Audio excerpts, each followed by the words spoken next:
नमस्कार, मैं आरती यादव आपके अपने YouTube channel biology with Aarti Yadav में आप सभी लोगों का हार्दिक अभिनंदन करती हूँ।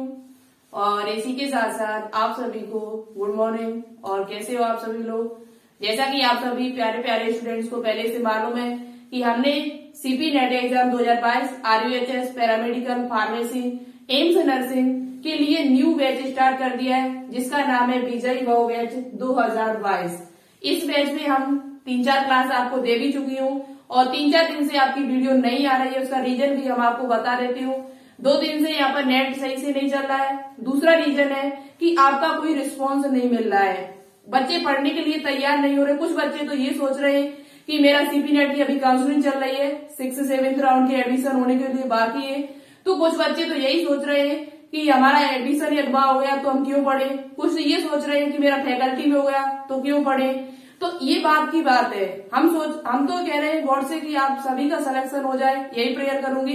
लेकिन पढ़ाई को जारी रखिए। ये पढ़ाई आपको आगे चल के बहुत ज्यादा लाभ मिले। पता नहीं किसका सिलेक्शन हो किसका नहीं हो, तो आप अपनी पढ़ाई को जारी रखिए। अगर आप सीपी नेट या सैफई पैरामेडिकल कॉलेज में सिलेक्शन लेना चाहते हैं तो आप तैयारी अच्छे से करिएगा, ठीक है। एम्स नर्सिंग में, RUHS, BHU, यदि आप इन एग्जाम की तैयारी 2022 में कर रहे हो तो आज से ही हाथ जोड़ के निवेदन आपसे की तैयारी करना शुरू कर दीजिए और अपना रिस्पॉन्स जरूर दिया करो।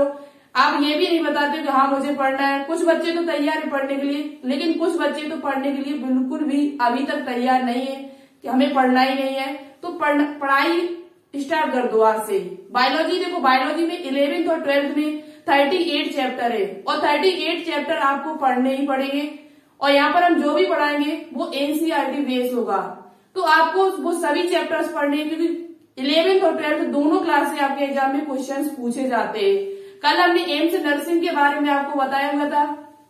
एम्स नर्सिंग में टोटल सीट कितनी है, सिलेबस क्या है, पूरी जानकारी हमने वापस दी थी। अभी तक आपने वीडियो नहीं देखी है। और उसका एग्जाम जो होता है वो हिंदी इंग्लिश दोनों भाषाओं में आता है। एम्स नर्सिंग जैसे कॉलेज में यदि आप सिलेक्शन लेना चाहते हो तो आपको मेहनत करनी पड़ेगी। तो वीडियो की लिंक आपको नीचे डिस्क्रिप्शन में मिल जाएगी। एक बार उस वीडियो को देखिएगा और अच्छे से तैयारी करना शुरू कर दीजिए। और कमेंट बॉक्स में आज कमेंट करके ये जरूर बता देना कि हाँ हम तैयार हैं, आप तैयारी कराइए, तभी हम तैयारी कराऊंगी। क्योंकि हम पढ़ाएं आप पढ़ो नहीं तो फायदा क्या है। तो कमेंट बॉक्स में कमेंट करके आप सभी स्टूडेंट्स ये जरूर बता देना कि हाँ हमको तैयारी करनी है, आप पढ़ाइए, कंटिन्यू क्लास लेकर आइए। तो हम कंटिन्यू आपके लिए क्लास लेकर आऊंगी, वो भी अपलोड और लाइव क्लास, ठीक है। तो चलिए क्लास को स्टार्ट करते हैं, ज्यादा टाइम न वेस्ट करते हुए।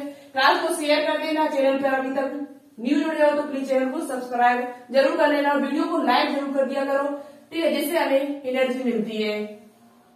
तो देखो यहाँ पर हम बात करेंगे क्लास 12th बायोलॉजी हमने स्टार्ट की है न्यू बैच में।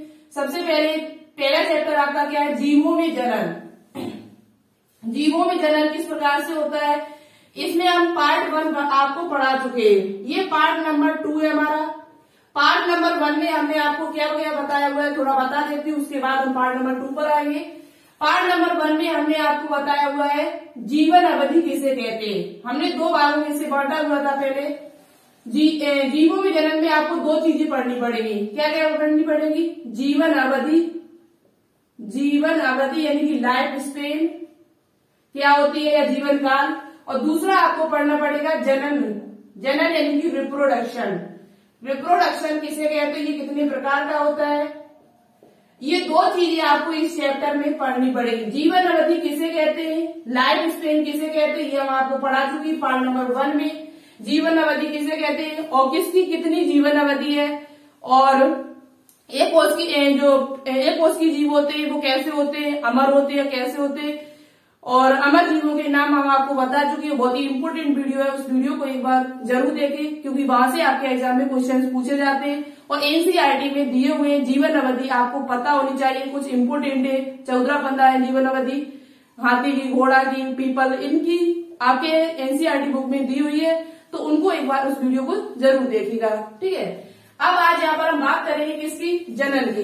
जनन कितने प्रकार का होता है, जनन किसे कहते हैं। और यहाँ आज हम बात करेंगे अलैंगिक जनन की। किसकी बात करेंगे, अलैंगिक जनन। आज आपका पूरा खत्म करा दूंगी, वीडियो चाहे कितनी लंबी हो, लेकिन अलैंगिक जनन आपका खत्म हो जाएगा, ठीक है। अलैंगिक जनन सबसे पहले हम बात करेंगे जनन पर। रिप्रोडक्शन। रिप्रोडक्शन बात करते हैं जनन किसे कहते हैं, जनन क्या है। तो आपको पहले से मालूम होगा क्योंकि आपने 12th क्लास में पढ़ा भी होगा। देखो जनन की एक बिल्कुल इजी परिभाषा हम आपको बताती हूँ। जनन यानी कि रिप्रोडक्शन, किसी जीव के द्वारा अपनी जैसी संतान उत्पन्न करना, किसी जीव के द्वारा अपनी जैसी संतान उत्पन्न करना, उसे ही जनन कहते हैं। जनन या प्रजनन एक ही बात होती है। किसी जीव के द्वारा अपनी जैसी संतान उत्पन्न करना, अपनी जैसी डॉटर उत्पन्न करना, उसे हम क्या कहते हैं, जनन कहते हैं। तो यहाँ परिभाषा लिख सकते हो, किसी जीव के द्वारा। जो इंग्लिश मीडियम वाले बच्चे हैं वो अपनी किताब खोल के बैठा करो और उसे देखा करो, और जो चीज यहाँ पर हम इम्पोर्टेंट पॉइंट बताएंगे वो इंग्लिश और हिंदी दोनों भाषाओं में आपको बता देंगे। ठीक है, परिभाषा आपको भी पता होगी तो इंग्लिश में लिखने की कोई जरूरत नहीं है। किसी जीव के द्वारा, किसी जीव के द्वारा अपनी जैसी संतान उत्पन्न करना, किसी जीव के द्वारा अपनी जैसी संतति उत्पन्न करना या संतान उत्पन्न करना, उसे क्या कहते हैं, जनन कहते हैं। किसी जीव के द्वारा अपनी जैसी संतान उत्पन्न करना, उसे क्या कहते हैं, जनन कहते हैं। क्या कहते हैं, जनन।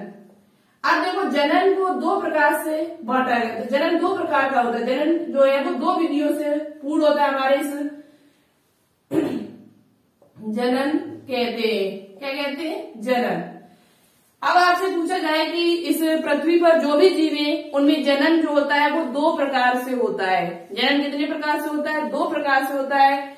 एक आपका होता है अलैंगिक जनन, दूसरा आपका होता है लैंगिक जनन, सेक्सुअल रिप्रोडक्शन और एसेक्सुअल रिप्रोडक्शन। ठीक है, एनसीईआरटी में जो भी पॉइंट आपके दिए होंगे वो सभी पॉइंट हम यहाँ पर लिखूंगी और आप अच्छे से समझते हुए चलना मेरे साथ। तो जनन आपको पता चल चुका होगा। जनन किसे कहते हैं, जनन किसी जीव के द्वारा अपनी जैसी संतान उत्पन्न करना, जनन कहते हैं। अब देखो जनन की विधियां कितनी है। तो जनन दो प्रकार का होता है। कितने प्रकार का होता है, जनन हमारी पृथ्वी पर जो भी जीव है उनमें जनन की दो विधियां हैं। जो सूक्ष्म छोटे छोटे जीव है, सामान्य जीव है, उनमें अधिकांश आपका अलैंगिक जनन होता है। जो छोटे जीव है जो पानी में पाए जाते हैं या बहुत ही सामान्य जीव है, बिल्कुल छोटे छोटे एक कोष की जीव है, वो उनमें अधिकांश कौन सा जनन होता है, अलैंगिक जनन, एसेक्सुअल रिप्रोडक्शन। आपसे डायरेक्ट क्वेश्चन पूछा जा सकता है कि सामान्य जीवों में अधिकांश कौन सा जनन पाया जाता है। तो सामान्य जीवों में जो अधिकांश आपका जो जनन पाया जाता है वो अलैंगिक जनन यानी एसेक्सुअल रिप्रोडक्शन पाया जाता है। तो देखो जनन की विधियां, जनन दो प्रकार का होता है, दो विधियों से होता है जीवों में। अलैंगिक जनन यानी कि एसेक्सुअल रिप्रोडक्शन, एसेक्सुअल रिप्रोडक्शन। और देखो आपको फिगर भी दिखाते हुए चलेंगे, जो भी जीव हम यहाँ पर बताएंगे उनके बारे में फिगर भी आपको मिलेगा इस वीडियो में। तो एसेक्सुअल रिप्रोडक्शन और दूसरा हमारा होता है लैंगिक जनन। लैंगिक जनन यानी कि सेक्सुअल रिप्रोडक्शन। ठीक है, सेक्सुअल रिप्रोडक्शन, सेक्सुअल रिप्रोडक्शन। तो देखो जनन दो विधियों से होता है इस पृथ्वी पर जो भी जीव पाए जाते हैं, अलैंगिक जनन और लैंगिक जनन। अलैंगिक जनन जो होता है वो सामान्य जीवों में पाया जाता है। पहली बात तो अलैंगिक जनन जो होता है वो सामान्य जीवों, छोटे छोटे जीवों में पाया जाता है, जबकि लैंगिक जनन जो होता है वो उच्च प्राणियों, उच्च पादपों में पाया जाता है। जो लैंगिक जनन होता है वो उच्च प्राणियों में, उच्च पादपों में पाया जाता है। इसमें हम आपको थोड़ा बता देते हैं, वैसे लैंगिक जनन को बाद में पढ़ाएंगे, सबसे पहले हम बात करेंगे अलैंगिक जनन पर। अलैंगिक जनन जो होता है वो सामान्य जीवों में होता है, जबकि लैंगिक जनन जो होता है वो आपका उच्च प्राणियों, उच्च पादपों में पाया जाता है। दूसरी बात हायर प्लांट, हायर एनिमल्स जो बड़े बड़े हैं उनमें पाया जाता है। अलैंगिक जनन किसे कहते हैं, तो अलैंगिक जनन क्या होता है, अलैंगिक जनन में एक जनक के द्वारा, बहुत ही सिंपल परिभाषा हम आपको बताएंगे, अलैंगिक जनन में एक जनक के द्वारा अपनी जैसी संतान उत्पन्न करना। अलैंगिक जनन में क्या होता है, अलैंगिक जनन की परिभाषा आप देख सकते हो यहाँ पर। अलैंगिक जनन को बहुत ही अच्छी तरीके से समझाएंगे हम पूरा डिटेल से। तो देखो अलैंगिक जनन क्या होता है, अलैंगिक जनन किसे कहते हैं। अलैंगिक जनन से जो भी इंपोर्टेंट पॉइंट बनेंगे जो आपके एग्जाम में पूछे जाते हैं वो हम आपको बताते हुए चलेंगे। अलैंगिक जनन जो होता है ये सेक्सुअल रिप्रोडक्शन होता है, उसमें एक जनक के द्वारा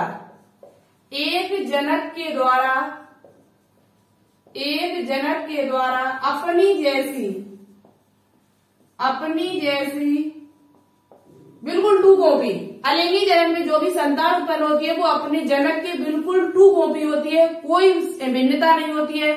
आनुवंशिक लक्षण देखे जाए उसके या शरीर उसका देखा जाए, टाइप शरीर जो भी है वो सेम टू कॉपी निकलेगा। जैसे प्रिंट कॉपी निकालते हो आप, उसी प्रकार से सेम टू कॉपी होता है। जबकि लैंगिक जनन में जो उत्पन्न संतान होती है वो अपने जनक के असमान होती है, यानी समान नहीं होती है, भिन्नता होती है, उसमें आनुवंशिक लक्षण भी अलग होते हैं। लेकिन यहाँ पर जो अलैंगिक जनन से उत्पन्न संतान होगी वो अपने जनक के बिल्कुल आनुवंशिक लक्षणों से बिल्कुल समान होगी। जैसा जो आनुवंशिक लक्षण इसके भाई सेम टू कॉपी उसकी संतति के होते हैं। ठीक है, तो यहाँ पर परिभाषा लिख रही हूं, एक जनक के द्वारा अपनी जैसी संतान उत्पन्न करना, एक जनक के द्वारा अपनी जैसी संतान उत्पन्न करना, इस क्रिया को हम क्या कहते हैं? अलैंगिक जनन कहते हैं। उत्पन्न करना क्या कहलाता है? अलैंगिक जनन कहलाता है। बहुत ही सिंपल परिभाषा है और आपसे पूछी जाएगी अलैंगिक जनन में कितने जनक की आवश्यकता होती है, तो अलैंगिक जनन में एक जनक की आवश्यकता होती है, एक पेरेंट की आवश्यकता होती है, जबकि लैंगिक जनन में 2 की आवश्यकता होती है। अंतर देखते जाना, अंतर जो बच्चे 12th क्लास में पढ़ रहे हैं उनके लिए भी इम्पोर्टेंट क्लास है ये। लैंगिक और अलैंगिक जनन में अंतर पूछा जाता है, तो लैंगिक जनन जो होता है उसमें 2 जनकों की आवश्यकता होती है, जबकि अलैंगिक जनन में केवल एक जनक की आवश्यकता पड़ती है। एक जनक के द्वारा ही अपनी जैसी संतान उत्पन्न करना, इस क्रिया को ही अलैंगिक जनन कहा जाता है। तो उत्पन्न करना क्या कहलाता है? अलैंगिक जनन कहलाता है। ठीक है, जैसे हमने यहाँ पर जितने भी सामान्य जीव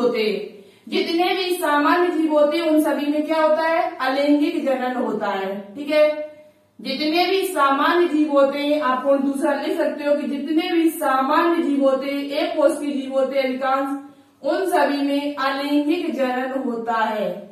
यहाँ पर सबसे इम्पोर्टेंट जो पॉइंट पूछा जाता है वो आपसे क्या पूछा जाता है उसे ध्यान से सुनना। सामान्य जीवों में अलैंगिक जनन होता है। ठीक है, छोटे छोटे जीव जो पानी में पाए जाते हैं उनमें अधिकांश। दूसरा क्वेश्चन आपसे पूछा जाएगा कि अलैंगिक जनन में एक जनक की आवश्यकता होती है, 2 जनक की, तो एक जनक की होती है। अलैंगिक जनन से उत्पन्न संतान को अलैंगिक जनन से उत्पन्न संतान को अलैंगिक जनन से जो संतान उत्पन्न होगी, अलैंगिक जनन से उत्पन्न संतान को किलोन कहते हैं। क्या कहते हैं? किलोन। हिंदी में शुद्ध हिंदी में पूछा जाए तो इसे पूर्वजक कहा जाता है। अलैंगिक जनन से उत्पन्न संतान को, वेरी इंपोर्टेंट पॉइंट है, आपसे पूछा भी जाता है कि अलैंगिक जनन से उत्पन्न संतान को क्या कहते हैं, तो अलैंगिक जनन से उत्पन्न संतान को किलोन कहा जाता है। क्या कहा जाता है? किलोन कहा जाता है। और ये अपने जनक के बिल्कुल टू कॉपी होती है, इसमें कोई भिन्नता नहीं होती है। आनुवंशिक लक्षण जो उसके जनक के होंगे वही आनुवंशिक लक्षण इस संतान के भी होते हैं। जैसे ये हमने कोई जीव बनाया, इस जीव की बिल्कुल टू कॉपी यहाँ पर निकलेगी, जैसा ये है सेम टू सेम वही इसका होगा, टू कॉपी यहाँ पर होती है। तो अलैंगिक जनन से उत्पन्न संतान को क्या कहते हैं? किलोन कहते हैं। दूसरी बात यहाँ पर अलैंगिक, अब बात करते हैं, ये तो आपका क्या हो गया? अलैंगिक जनन। अब देखो कुछ अलैंगिक जनन की विधियां भी है, तो यहाँ से आपको 2 पॉइंट सिर्फ याद करने, 3 पॉइंट याद करने। अलैंगिक जनन जो होता है वो एक जनक के द्वारा संपन्न होता है। अलैंगिक जनन से उत्पन्न संतान अपने जनक की बिल्कुल टू कॉपी होती है, बिल्कुल। और तीसरा पॉइंट आपको याद करना है कि अलैंगिक जनन से उत्पन्न संतान को किलोन कहते हैं। क्या कहते हैं? किलोन कहते हैं या पूर्वजक कहते हैं, ये आपको याद करना है। अब बात करेंगे यहाँ पर अलैंगिक जनन की विधियां। क्या याद करेंगे? अलैंगिक जनन की विधियां कौन कौन सी है? तो देखो अलैंगिक जनन है वो कई विधि से संपन्न होता है। अलैंगिक जनन जो है वो कई विधियों से संपन्न होता है। तो अलैंगिक जनन की विधियां, अलैंगिक जनन की विधियां, मेथड जो है अलैंगिक मेथड ऑफ एसेक्सुअल रिप्रोडक्शन, तो इसकी कई विधियां हैं। सबसे पहले जैसे आपका है विखंडन। विखंडन, जिसे कहते हैं बाइनरी फिशन। क्या कहते हैं इसे? Binary fission. दूसरा आपका है मुकुलन, बडिंग। क्या है इसे? बडिंग। मुकुलन कहते हैं इसे, बडिंग। बहुत ही इंपोर्टेंट है, यहां से उदाहरण क्वेश्चन पूछा जाता है। तीसरा आपका है पुनरुद्भवन, पुनरुद्भवन। पुनरुद्भवन यानी कि रीजनरेशन या पुनर्जनन। पुनर्जनन भी इसे कहा जाता है, पुनर्जनन या रीजनरेशन। चौथा हमारा है कायक प्रवर्धन, कायक प्रवर्धन, वेजिटेटिव रिप्रोडक्शन। कायक प्रवर्धन या कायक जनन, कायक जनन, कायक प्रजनन भी कह सकते हैं इसे आप, जिसे इंग्लिश में कहा जाता है वेजिटेटिव रिप्रोडक्शन। क्या कहा जाता है? Vegetative reproduction. पांचवा आपका है बीजाणु जनन, बीजाणु जनन। क्या है आपका? बीजाणु जनन।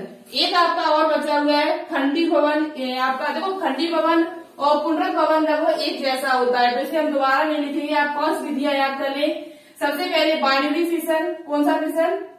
बाइनरी फिशन, बाइनरी फिशन जिसे विखंडन कहते हैं हिंदी में। दूसरा आपका है मुकुलन, जिसे बडिंग कहते हैं। तीसरा आपका पुनरुद्भवन, जिसे हम पुनर्जनन या रीजनरेशन कहते हैं। क्या कहते हैं? रीजनरेशन कहते हैं। चौथा आपका है कायिक प्रवर्धन या कायिक प्रजनन, वेजिटेटिव रिप्रोडक्शन। और पांचवा आपका है बीजाणु जनन या स्पोर फॉर्मेशन, स्पोर फॉर्मेशन आप इसे कह सकते हो। ठीक है, बीजाणु जनन को इंग्लिश में कहा जाता है स्पोर फॉर्मेशन या बीजाणु जनन। ठीक है, या स्पोर रिप्रोडक्शन। ठीक है, कुछ भी आप कह सकते हो, स्पोर रिप्रोडक्शन, रिप्रोडक्शन। ठीक है, अब देखो यहाँ पर हम बात करेंगे अलिंगी जनन में जो आपका पहला प्रकार है विखंडन। विखंडन, यहाँ से मेन जो क्वेश्चन आपसे पूछा जाता है वो आपसे क्या पूछा जाता है? यहाँ पर उदाहरण पूछे जाते हैं कि निम्न में से बताइए कौन सा विखंडन है, किसमें विखंडन होता है। निम्न में से बताइए किसमें बहुविखंडन होता है, या निम्न में से बताइए किसमें मुकुलन होता है, बडिंग क्रिया होती है, प्रक्रिया होती है। तो इनमें अलिंगी जनन जो होता है वो 5 विधियों से आपका संपन्न होता है, जो हमने आपको यहाँ पर बताई हुई, जो अधिकांश आपसे पूछी जाती है। तो पहला आपका विखंडन। विखंडन जो होता है वो 2 प्रकार से होता है। विखंडन जो होता है वो 2 प्रकार से होता है। एक आपका होता है द्विविखंडन। क्या होता है? द्विविखंडन। और दूसरा आपका होता है बहुविखंडन। क्या होता है? बहुविखंडन। बहुविखंडन और द्विविखंडन। द्विविखंडन में क्या होता है? 1 से 2 का बनना। किसी जैसे कोई जीव है, उस जीव से 2 जीवों का निर्माण होना, 2 भागों में बंट जाना। किसी जीव का, हमने आपको बताया था पहली वीडियो में कि जो अलिंगी जनन होता है उसमें जो कायिक द्रव्य भरा होता है वो कायिक द्रव्य दूसरे में ट्रांसफर हो जाता है, यानी कि वो जीव नष्ट नहीं होते। जो एक कोष की जीव होते हैं, एक कोष की जो जीव होते हैं वो कभी नष्ट नहीं होते, वो अमर होते हैं, प्राकृतिक मृत्यु नहीं उनकी होती है। तो यहाँ पर जो अलिंगी जनन है वो एक कोष की जीवों में होता है अधिकांश। द्विविखंडन में क्या होता है? द्विविखंडन में एक कोशिका से 2 कोशिकाओं में बढ़ जाती है, तो इसे कहते हैं द्विविखंडन। और बहुविखंडन में क्या होता है? बहुविखंडन में एक कोशिका से बहुत सारी कोशिकाएं, बहुत सारे जीव बन जाए, एक से बहुत सारे जीव बन जाते हैं, तो उसे कहा जाता है बहुविखंडन। क्या कहा जाता है? बहुविखंडन कहा जाता है, मल्टी फिशन कहा जाता है। तो यहाँ पर हम बात करेंगे इनके उदाहरण की और एक एक करके आपको सभी बता लेंगे। ठीक है, तो देखो अलिंगी जनन की विधियां हमने अभी आपको बताई कि अलिंगी जनन की विधियां कई है, 4-5 है। जैसे आपका विखंडन है, मुकुलन है, पुनरुद्भवन है, कायिक प्रवर्धन है। कायिक प्रवर्धन जो होता है वो पादपों में पाया जाता है, जबकि आपका मुकुलन है, पुनरुद्भवन है और आपका ये विखंडन है, ये जीवों में पाया जाता है, सामान्य जीवों में। तो आपसे ये भी पूछा जा सकता है कि कायिक प्रवर्धन किस में पाया जाता है, तो अधिकांश जो कायिक प्रवर्धन है, वेजिटेटिव रिप्रोडक्शन है, वो आपका पादपों में पाया जाता है। जबकि बाकी के जो हमने ऊपर बताए मुकुलन, विखंडन, पुनरुद्भवन, बीजाणु जनन, ये जीवों में पाया जाता है, सामान्य जीव, छोटे छोटे जीवों में पाया जाता है। तो ये पॉइंट आपके क्लियर हो गए होंगे। अब बात करेंगे यहाँ पर हम अलिंगी जनन की विधियों में। पहला हमने आपको बताया विखंडन। फिशन है, उसे 2 भागों में हमने डिवाइड किया है, द्विविखंडन, बाइनरी फिशन, बाइनरी फिशन, दूसरा आपका है बहुविखंडन यानी कि मल्टी फिशन। ठीक है, आपको यहाँ पर उदाहरण याद करने हैं और नोटबुक पे नोट डाउन करते हुए चलना मेरे साथ, यदि आप तैयारी कर रहे हो मन से तो यहाँ पर द्विविखंडन की आपको उदाहरण याद करने, अमीबा है आपका, पैरामीशियम है, यानी कि आपको याद कर लेना, एक सीधा सा पॉइंट याद करना है कि प्रोटोजोआ संघ के प्रोटोजोआ फाइलम में जो भी जीव आते हैं उन सभी में द्विविखंडन की क्रिया होती है। द्विविखंडन के द्वारा उनमें जनन होता है। देखो, एक जनक के द्वारा ही अपनी जैसी संतान उत्पन्न करेगा, हमने आपको पहले ही बता दिया था। अलिंगी जनन किसे कहते हैं? अपनी जैसी संतान जो उत्पन्न होगी वो केवल एक जनक के द्वारा होती है, दूसरे जनक की आवश्यकता यहाँ पर नहीं होती है। तो अलिंगी जनन जो है उसमें पहला जो आपका है द्विविखंडन बाइनरी फिशन, अमीबा, पैरामीशियम, यानी कि आपको याद कर लेना है। जैसे इबुलिना है आपका, कौन सा है? इबुलिना। इबुलिना जिसे पादप और जंतु के बीच की कड़ी कहा जाता है, इसमें पादप के भी लक्षण पाए जाते हैं, जंतु के भी पाए जाते हैं, हमने पिछली वीडियो में आपको बताया हुआ था। तो आपको सीधा सा पॉइंट याद करना है कि प्रोटोजोआ संघ के जो भी जीव है सभी जीवों में आपका कौन सा होता है? द्विविखंडन की क्रिया होती है। अभी हम आपको ये फिगर दिखा रहे हैं, फिर हम आपको एनसीईआरटी बुक में जो फिगर दिया हुआ है अमीबा का, वो फिगर हम आपको यहाँ पर दिखा देंगे, आप अच्छी तरीके से देख लेना। ठीक है, जैसा हमने यहाँ पर बनाया है वैसा ही सेम टू कॉपी उसमें बना हुआ है। तो ये हमने बनाया यहाँ पर अमीबा, क्या बनाया हुआ है? अमीबा। और आपको अमीबा क्या दिख रहा है यहाँ पर? एक केवल अमीबा कितने दिख रहा है? एक। ये अमीबा के अंदर है केंद्रक, ये अमीबा के अंदर क्या हमारा? केंद्रक है, और इसके केंद्रक में ये आपके जो ये ऐसा संरचना आपको दिखाई दे रही है, इसे कहते हैं स्यूडोपोडिया, जिसके द्वारा ये गति करता है। पूछा जाता है क्वेश्चन कि अमीबा किसके द्वारा गति करता है, तो अमीबा स्यूडोपोडिया या कूटपाद, हिंदी में कहा जाता है कूटपाद के द्वारा ये गति करता है, एक स्थान से दूसरे स्थान पर जाता है। तो यहाँ पर एक अमीबा है, अमीबा में ये केंद्रक है, कायिक द्रव्य भरा हुआ है इसका, और अमीबा जो होता है वो एक अमर जीव होता है, इसकी कभी मृत्यु नहीं होती है। ये इसका केंद्रक में वृद्धि होगी, विकास होगा, और जैसे ही विकास होगा तो ये धीरे धीरे क्या होगा? मैच्योर होगा, परिपक्व हो जाएगा, और परिपक्व होने के बाद ये दो भागों में बंट जाएगा। कितने भागों में? दो भागों में आपका बंट जाएगा, एक अमीबा ये, दूसरा ये, समसूत्री विभाजन के द्वारा। पूछा जाता है कि जो सामान्य जीवों में कौन सा विभाजन होता है? सामान्य जीवों में अलिंगी जनन में कौन सा विभाजन होता है? तो क्वेश्चन यदि आपसे पूछा जाए कि एसेक्सुअल रिप्रोडक्शन में कौन सा डिवीजन पाया जाता है, तो आप बता देना कि समसूत्री विभाजन यानी कि माइटोसिस पाया जाता है। क्या पाया जाता है?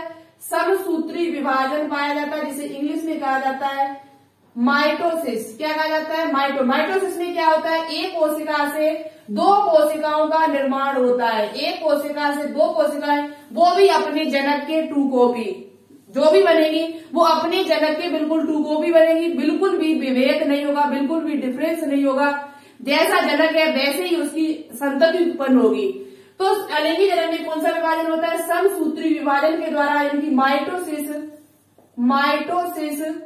डिवीजन के द्वारा एक कोशिका से दो कोशिकाओं का निर्माण होता है, वो भी अपने जनक के समान।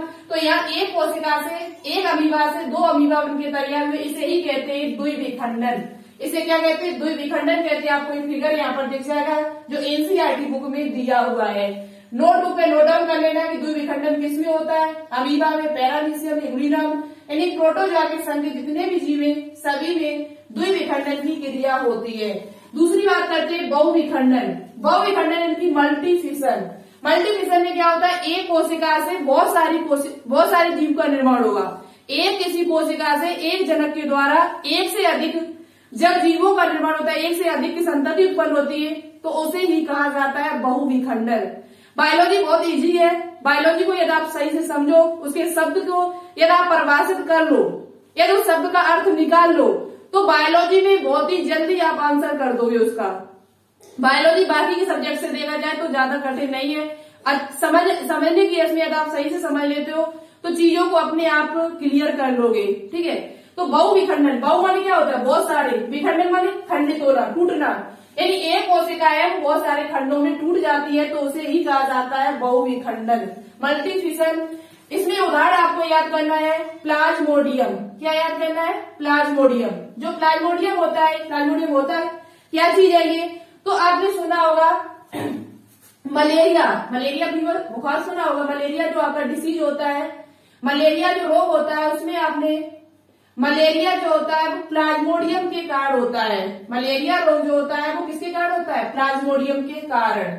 लेकिन मलेरिया इस प्लाज्मोडियम को लेकर कौन आता है? वाहक कौन है? वेक्टर कौन है इसका? तो प्लाज्मोडियम जो मलेरिया का जो वाहक है वो आपका कौन है? उसका नाम है मादा एनाफिलीज मच्छर। एक मच्छर के द्वारा ये प्लाज्मोडियम आता है जिसमें बहुविखंडन की क्रिया होती है, एक से बहुत सारे बन जाते हैं। जैसे एक प्लाज्मोडियम है तो एक प्लाज्मोडियम से कई बन जाएंगे, बहुत सारे, एक से अधिक बहुत सारे प्लाज्मोडियम का निर्माण हो जाता है। तो इसे ही कहा जाता है बहुविखंडन। बहुविखंडन में आपको याद करना है प्लाज्मोडियम। क्या याद करना है? प्लाज्मोडियम।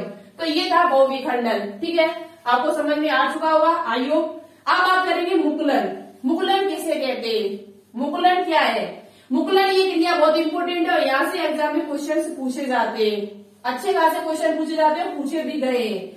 मुकुलन यानी कि बडिंग। बडिंग क्या है? तो बडिंग का आपको सामान्य से उदाहरण याद कर लेना है, ईस्ट और हाइड्रा। सबसे पहले मुकुलन के दो उदाहरण है, मुकुलन में दो को याद कर लो, यही क्वेश्चन पूछे जाते हैं कि निम्न में से हाइड्रा में कौन सा जनन, ईस्ट में कौन सा जनन होता है, किसके विधि के द्वारा लिंग जनन होता है? तो मुकुलन के द्वारा। अब मुकुलन कहते किसे? तो समझो ध्यान से। इस प्रक्रिया में कोशिका में बाह्य या अंतःवृद्धि होकर, कोशिका में बाह्य या बाहरी या अंतर, एक्सटर्नल या इंटरनल वृद्धि होकर एक या एक से अधिक छोटी संरचना बना लेती है या बन जाती है, जिसे मुकुल कहते हैं। जिसे क्या कहते हैं? मुकुल कहते हैं। जिसे इंग्लिश में कहा जाता है बर्ड। क्या कहा जाता है? वर्ड कहा जाता है। मुकुलन जो होता है वो दो प्रकार का होता है, बाह्य मुकुलन एक्सटर्नल बडिंग और अंतः मुकुलन यानी कि इंटरनल बडिंग। जो आपका बाह्य मुकुलन है वो ईस्ट और हाइड्रा में होता है। जो आपका बाह्य मुकुलन है वो किसमें पाया जाता है? ईस्ट और हाइड्रा में पाया जाता है। जो अंतः मुकुलन है वो आपका स्पंज में पाया जाता है। अब आपको समझ में नहीं आया हुआ मुकुल बनते कैसे, कैसी संरचना है, छोटी संरचना, तो समझ लीजिए, यहाँ पर आपको अच्छी तरीके से समझा देती हूँ। इसे हम साफ कर स्क्रीनशॉट लेना चाहते हो तो ले सकते हो और नहीं तो नोटबुक पे नोट डाउन करना हमारे हिसाब से ज्यादा। तो चलिए यहाँ पर हम साफ करके आपको दिखा देती हूँ और चित्र भी आपको दिख जाएंगे एनसीईआरटी वाले। ठीक है, एनसीईआरटी का जो हाइड्रा का चित्र उसमें दिया हुआ है वो चित्र हम यहाँ पर लगा देंगे, आप देख सकते हो, अच्छी तरीके से समझ सकते हो चीजों को। तो देखो यहाँ पर हम समझते हैं कि ईस्ट और हाइड्रा में कैसे, जैसे हमने ये आपका बनाया बाह्य मुकुलन, पहले समझा देते हैं। कौन सा मुकुलन? बाह्य मुकुलन पहले समझ लो, बाह्य मुकुलन कैसे होता है। बाह्य मुकुलन यानी कि एक्सटर्नल बडिंग कैसे है। जैसे हमने ये बनाया आपका क्या, ईस्ट बनाया, क्या बनाया हमने, माना कि ईस्ट बनाया और ईस्ट में आपका क्या हुआ, ये इसकी कोशिका मतलब केंद्र है उसके अंदर, तो धीरे धीरे क्या हुआ, इस ईस्ट में एक छोटी सी संरचना निकल आएगी, एक छोटी सी संरचना निकल आती है जिसे हम कहते हैं क्या, इस ईस्ट में, थोड़ा सही से चित्र बना दे जिससे आपको समझ में आ जाए। ठीक है, इस ईस्ट में एक छोटी सी संरचना निकल आती है, इस ईस्ट में क्या निकल आती है, छोटी सी संरचना निकल आती है और ये संरचना को हम क्या कहते हैं, मुकुल कहते हैं। इस संरचना को छोटी सी जो कलिका निकली हुई है इसे ही क्या कहते हैं, मुकुल कहते हैं, यानी कि बड़ कहते हैं। आपको एक फिगर यहाँ पर दिख जाएगा, दूसरा जो उसमें एनसीईआरटी बुक में दिया हुआ है उसे अच्छे समझ लेना, आप यहाँ पर थोड़ा देख लो मेरे साथ। तो ये क्या करेगा, ये मुकुल क्या हुआ, ये वृद्धि करेगा, वृद्धि करने के बाद ये क्या परपका होगा और परपका होने के बाद ये मुकुल जो होगा वो अलग हो जाएगा। क्या हो जाएगा, मुकुल अलग हो जाएगा। जो ऊपर ये मुकुल है, जो बड़े इसकी कलिका निकली हुई है, ये कलिका अलग हो जाएगी और इस कलिका से ही नए ईस्ट का निर्माण हो जाएगा। इस कलिका से ही नए जीव का निर्माण हो जाएगा समसूत्री विभाजन के द्वारा। तो इसे, इस क्रिया को ही हम मुकुलन कहते हैं। किसी ईस्ट मान लो, हाइड्रा मान लो, आप किसमें मान लो, हाइड्रा में भी बाह्य मुकुलन होता है। हाइड्रा में क्या होता है, बाह्य मुकुलन होता है। जो आपका हाइड्रा होता है उसमें भी आपका कौन सा मुकुलन पाया जाता है, बाह्य मुकुलन पाया जाता है। किसमें, हाइड्रा में। ठीक है, हाइड्रा का फिगर आपको यहाँ पर स्क्रीन पर दिख रहा होगा, उसमें देखना कि बाहर से बाहर की तरफ हाइड्रा एक कलिका निकली हुई है, उस कलिका से ही नए जीव का निर्माण होगा जिसे हम कहते हैं हाइड्रा। और ये था ईस्ट का, किसका था, ईस्ट का। अब बात करेंगे अंतःमुकुलन की, किसकी बात करेंगे, अंतःमुकुलन की बात करेंगे। ठीक है, इसे समझना बहुत ज्यादा इंपॉर्टेंट है। अंतःमुकुलन की बात करते हैं तो देखो अंतःमुकुलन में क्या होता है, अंतःमुकुलन जो पाया जाता है वो स्पंज में पाया जाता है। स्पंज क्या होता है? अंतःमुकुलन जो होता है वो किसमें पाया जाता है? स्पंज में। इंटरनल जो बर्डिंग होती है, इंटरनल बर्डिंग जो अंतःमुकुलन होता है ये हमारा पाया जाता है किसमें? स्पंज में पाया जाता है। स्पंज क्या होते हैं?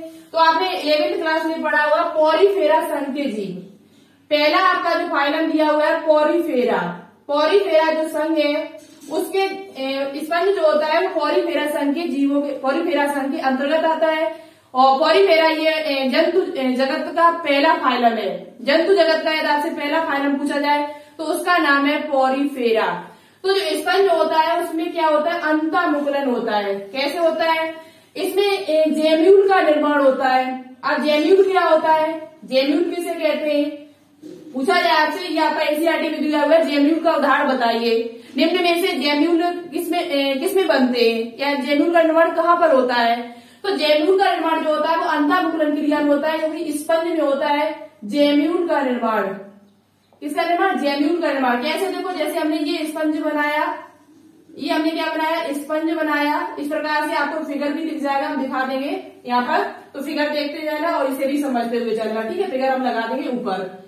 तो यहाँ पर देखो, यहाँ पर क्या होता है? बहुत सारे क्या बनते हैं? ये हमारा क्या है? ये आपका स्पंज है। क्या है आपका? ये स्पंज है।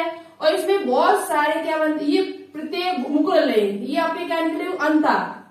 ये जो हम चित्र बना रहे हैं ये अंतःमुकुल है। क्या है आपके? अंतःमुकुल है। यानी एक संरचना को हम मुकुल कहेंगे, बड़। वो भी कैसे? अंता है आपके। ठीक है, बड़। प्रत्येक इनको इनको क्या कहेंगे? मुकुल कहेंगे। और इन कोशिकाओं को वैसे कहा क्या जाता है?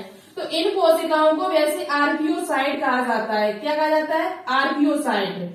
आर्कियोसाइट कोशिका के नाम से इनको जाना जाता है। और ये आर्कियोसाइट का जो समूह है, आर्कियोसाइट कोशिकाओं का जो समूह है, इसे ही जेम्यूल कहा जाता है। इसे ही क्या कहा जाता है? जेम्यूल कहा जाता है। और इसे जेम्यूल जैसे ये परिपक्व होगा, परिपक्व होने के बाद ये फट जाएगा, यानी कि इसमें मैच्योर होगा तो ये फटेगा तो बहुत सारे क्या बनके तैयार हो जाएंगे? स्पंज बनके तैयार हो जाएंगे। एक ही जनक के द्वारा बहुत सारे स्पंज बनके तैयार हो जाएंगे, तो इसे ही कहते हैं अंतःमुकुलन। ये अंदर जो संरचनाएं बनी हुई है ये प्रत्येक को मुकुल कहेंगे। और इस मुकुल को, ये कौन सी कोशिका है? तो इस मुकुल को कहा जाता है आर्कियोसाइट कोशिका। इसके समूह को ही जेम्यूल कहा जाता है। इसके समूह को ही क्या कहा जाता है? जेम्यूल कहा जाता है। जेम्यूल का यदि आपसे उदाहरण पूछा जाए, जेम्यूल निर्माण कहाँ पर होता है? तो अंतःमुकुलन में होता है। और इसका उदाहरण क्या है? तो स्पंज होता है। ठीक है, तो ये क्या हमारा हुआ? जेम्यूल निर्माण हो गया। किसका निर्माण हो गया? जेम्यूल का निर्माण हो गया है। आई होप आपको समझ में आ गया होगा कि विखंडन किसे कहते हैं, मुकुलन किसे कहते हैं, मुकुलन क्या है, कितने प्रकार का होता है, बड़ किसे कहते हैं, और इसके उदाहरण क्या क्या है। तो ये चीज आपको समझ में आ गई होगी। अब बात करिए नेक्स्ट, पुनरुत्थ भवन और कायक प्रवर्धन और आपका बीजाणु जनन। ठीक है, देखिए कितने तक कहाँ तक हम पहुंच पाते हैं आज, और फिर बचा हुआ है कोई बच जाएगा तो नेक्स्ट वीडियो में आपको बता दिया जाएगा। की जो हमारी तीसरी विधि है उसका नाम है पुनरुत्थ भवन या पुनर्जनन, रीजनरेशन। रीजनरेशन किसे कहते हैं? तो देखो, रीजनरेशन का मतलब होता है, पुनरुत्थ भवन या पुनर्जनन का मतलब होता है किसी जीव के कटे हुए भाग से। कि कोई जीव है, सामान्य जीव, छोटा सा जीव है, हमने आपको बताया अलैंगिक जनन जो होता है वो सामान्य जीवों में पाया जाता है। ऐसा नहीं कि हम अपने शरीर को काट दें और हमसे कोई नया जीव बन जाए, तो ऐसा नहीं हुआ। जैसे हमने त्वचा है या शरीर का कोई अंग मैंने काट दिया, उससे नया अंग बन जाए, दोबारा से बनके तैयार हो जाए, तो ऐसा बिल्कुल भी नहीं है। ठीक है, इस बात को ध्यान में रखना। ना तो कुछ आप सोचो कि तो मैम मेरे भी क्यों नहीं ऐसा होता है, अपनी बाएं काट दूं और बाएं काटने के बाद मेरी दूसरी बाएं हो जाए, मतलब दोबारा से वही बाएं फिर लग जाए, आ जाए, तो ऐसा नहीं होता है। ठीक है, तो समझ लो पहले पुनरुत्थ भवन किसे कहते हैं? किसी जीव के कटे हुए भाग से, किसी जीव के कटे हुए भाग से यदि नए जीव का निर्माण हो जाता है तो उस क्रिया को ही पुनरुत्थ भवन कहते हैं। उस क्रिया को ही क्या कहते हैं? पुनरुत्थ भवन या पुनर्जनन कहते हैं। जैसे आपके उदाहरण आपको याद करने, सबसे इम्पोर्टेंट जो इसके उदाहरण है, उदाहरण ही इसके पूछे जाते हैं, परिभाषा नहीं आपसे पूछी जाएगी कभी। Plain area hydra, plain area hydra ये ऐसे जीव है, और भी कुछ है जिनमें पुनरुत्थ भवन की क्षमता पाई जाती है। यहाँ पर हमने एक परिभाषा भी लिखी है, इस प्रक्रिया में किसी जीव के कटे हुए भाग से नए जीव का निर्माण हो जाता है, तो इसे ही पुनरुद्भवन या पुनर्जनन कहते हैं। सबसे ज्यादा पूछा जाए कि पुनर्भवन की क्षमता किसमें पाई जाती है, सॉरी, सबसे ज्यादा पुनरुद्भवन की क्षमता किसमें पाई जाती है, तो सबसे ज्यादा पुनरुद्भवन की जो क्षमता पाई जाती है वो प्लेन एरिया में पाई जाती है। किसमें पाई जाती है, क्वेश्चन पूछा भी जाता है कि सबसे ज्यादा पुनरुद्भवन की क्षमता किसमें पाई जाती है, तो पुनरुद्भवन की क्षमता सबसे ज्यादा प्लेन एरिया नामक जीव में पाई जाती है।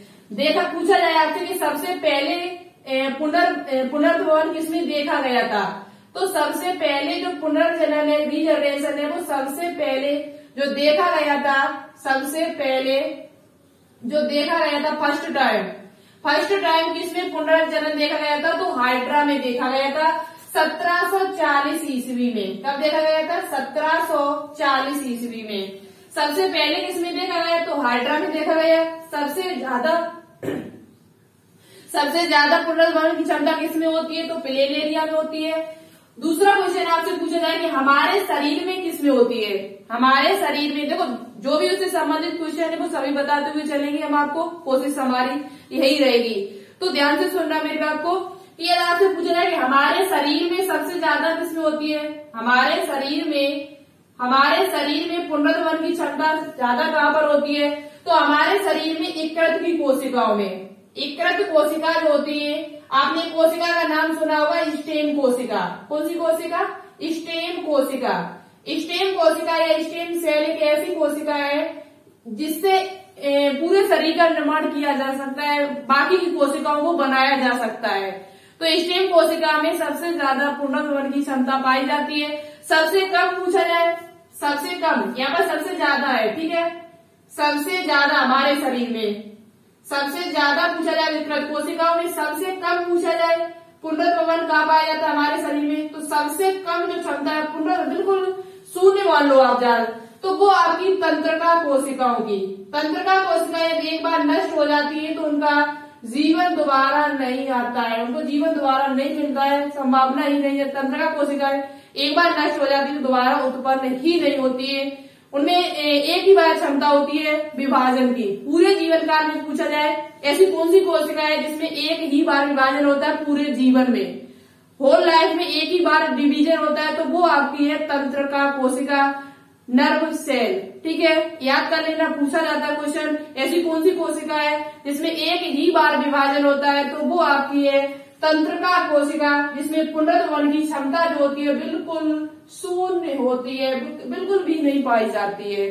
ठीक है, तो यहाँ पर 2-3 क्वेश्चन है, बहुत ज्यादा इंपॉर्टेंट है। सबसे ज्यादा पूछा जाए पूरे इस संसार में सबसे ज्यादा पुनर्भवन की क्षमता किसमें पाई जाती है, तो प्लेन एरिया में। सबसे पहले किसमें देखा गया, तो हाइड्रा में। हमारे शरीर में सबसे ज्यादा कहा है तो विकृत कोशिकाओं में। सबसे कम कौन है, तो तंत्रिका कोशिका यानी कि नर्व सेल में। ठीक है, तंत्रिका कोशिकाओं से ही मिलकर हमारा तंत्रिका तंत्र यानी कि नर्वस सिस्टम बनता है। ठीक है, अब बात कर लेते हैं यहाँ पर एक फिगर के माध्यम से हम आपको समझा लेते हैं कैसे आपको याद समझना है, जिससे आपको याद बना रहे। तो ये लिख जरूर लेना, सबसे ज्यादा पुनर्भवन की क्षमता कहाँ पाई जाती है, तो प्लेन एरिया में। बार बार क्यों बता रहे हैं आपको, रिवाइज क्यों बार बार कराती हूँ, इसलिए कराती हूँ कि आपके दिमाग में फिट हो जाए, आपके दिमाग में चीजें याद हो जाए, आपके दिमाग में बनी रहे हमेशा के लिए।